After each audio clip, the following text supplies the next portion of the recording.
Motivation, man. Motivation I found as a leader is one of those. It's very necessary to keep people motivated. And it's one of the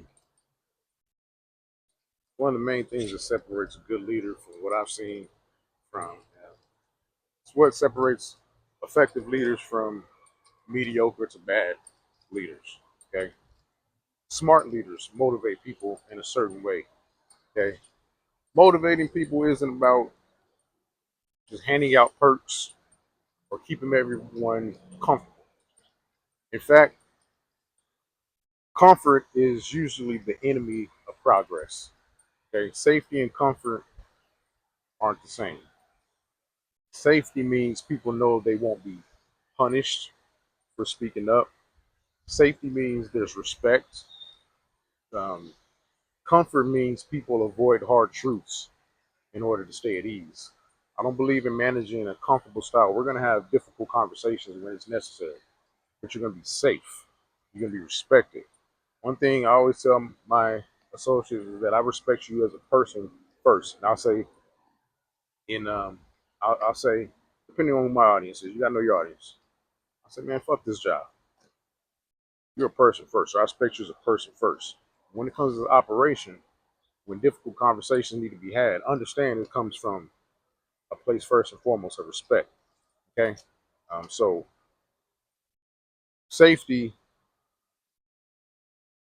creates growth. Comfort creates mediocrity. Okay, as a great leader, great leaders understand this distinction. They know if people are too afraid to stand up, speak up, to give good ideas or give what they might think of good ideas, innovation will die. Um, Performance collapses when people get too comfortable. And the art of leadership is creating an environment where people feel safe and feel compelled to contribute and to take ownership of the operation, to want to work for you and to want to succeed because everyone succeeds. And this is where we talk about mental models and game theory in particular, your Pareto principle of 80-20, because it reminds us that business is should be systematized in many ways. It's a repeated game. Every conversation, every meeting, every decision compounds your experience, your reputation, and sets the tone for the next move. Okay, and then it gives us a lens to look through, like incentives, um, and being able to design an environment where motivation is natural, it's not forced. So, how do you, as a smart leader, apply this in practice? Okay, three key things. Okay, it's it's three key things. Ironically, the more you talk about safety, so three key things. Motivation doesn't come from just buzzwords. Okay, I am in my arena. I'm actually known as a gifted communicator. And that's something that's humbled me for people to tell me because it's something that I've had to work on. I've actively, intentionally worked on my communication, how purposeful I am with my words, because it comes from purpose. Okay, and so um, it's not just words. It starts with words, but it starts with embodying what you say. Okay, so that's why mission statements are important. Buzzwords, key phrases that you repeat over and over as a mission until it becomes almost cliche. When your associates can anticipate what you're going to say to a degree, when they start to roll their eyes um, in an endearing way to some of the cliches that you say, that's when you know it's effective. That's when you know it's being internalized. Okay, that's how you make your goals central, so central that you know your employees are an extension of you. They can imitate you like you were They could wear you like a Halloween costume and imitate you by quoting your visions, your quotables. That's their costume. You want that to be the case. So you have to kind of psychologically, you have to kind of brainwash people with some of the same things over and over and over and over and over again. So I'm something I've learned as a leader that I have to repeat myself. Certain things I'm not going to repeat myself. Like like I tell my kids, I'm not going to repeat myself. But certain things, your mantra, your mission, your purpose, those, your vision, those should be distilled down into a few key phrases um, that you repeat over and over. Right? It's your mission statement, and then um, that's how you motivate people, and that's how you really empower people to become extensions of you. And then the quality of your conversations becomes better. Um, they're not shallow.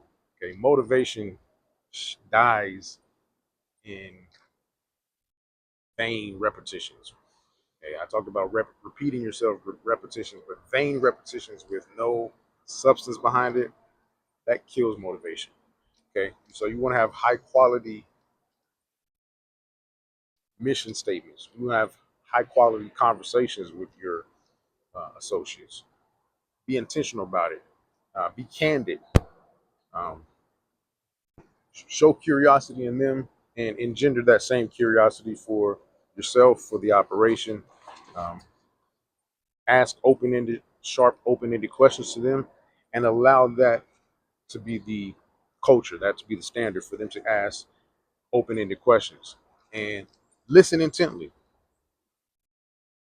and then you will garner the same respect and push conversations, directions, and discussions toward clarity, and then close it. Okay, don't leave things open-ended. Okay, yeah, think of this like chess. A strong leader isn't moving pieces at random. They're orchestrating a game where every player can see the board and contribute strategically. The way you lead conversations is both an outcome and a driver of that psychological safety, motivation that keeps people continuing to grow and work towards your mission. Okay. It's not sustained by pep talks, it's sustained by systems. Okay. So smart leaders create structure. People need structure. People need to know that their contributions, uh, they need to know their role in the contribution and how it bakes into the workflow, how it contributes to the operation. So that's why, to keep motivation, I always am a strong proponent of having weekly insights and learnings, going over and reviewing things. It's very important. That shows that you care and keeps people motivated. It's an opportunity to give shout outs, to throw out incentives. Sometimes the best incentive is just a compliment and a shout out. Okay. And then having and keeping an open for some environments, some work settings, having a drop-in office hours, open door policy where employees can come in and talk, express themselves, and then encourage team members to talk directly to one another, not always through the leader. That's how you empower other leaders. Establish a chain of command, right? Encourage them to talk to their immediate supervisor before they get to you. Um, that's going to motivate uh, your lower managers, and that's going to create a an environment to where, yeah, you're protecting your time and what you can do and what you can delegate, which your strongest, um, where you're strongest at, right? And then when people know that they have this open door policy, they have this, um, chance to contribute. They're more willing to bring bold ideas forward. Um, they're willing to be candid, and um, sometimes that's very necessary. A lot of employees just don't know that how to express themselves. There can be overarching um, underlying issues that are brewing at the bottom level that will never get to you because there's a culture disconnect there. Okay, and that's demotivating, really. Okay, so bottom line is, motivation isn't about coddling. It's not about promising certain things. It's not about threatening. Um, it's about cultivating an environment where candor, contribution, and commitment flourish. That's the culture that you want to create. So when you focus on um, really honing down on your missions, everything, I always say management is the best exercise in self development because it's going to force you to be more focused, be more clear, have more clarity on your mission. That way you can really speak concisely, comfortably, colorfully to people, to your associates, to your partners about your mission. You'll have better conversations. You'll be able to build smarter systems and structures. And then you create a workplace, an environment where your best people feel safe to speak up. They feel compelled to speak up because they know that their voice moves the game forward. And then in leadership, like the game that we play, the players who speak up with courage and clarity are the ones who help the whole team win. And that's motivating for everybody. People see that and see that I can be somebody. I can be someone who can contribute. I can move up. I don't have to stay stagnant in my place. That's motivating for everybody. That's all I have for you right now. It just came to my mind because every day I live this. Peace and blessings.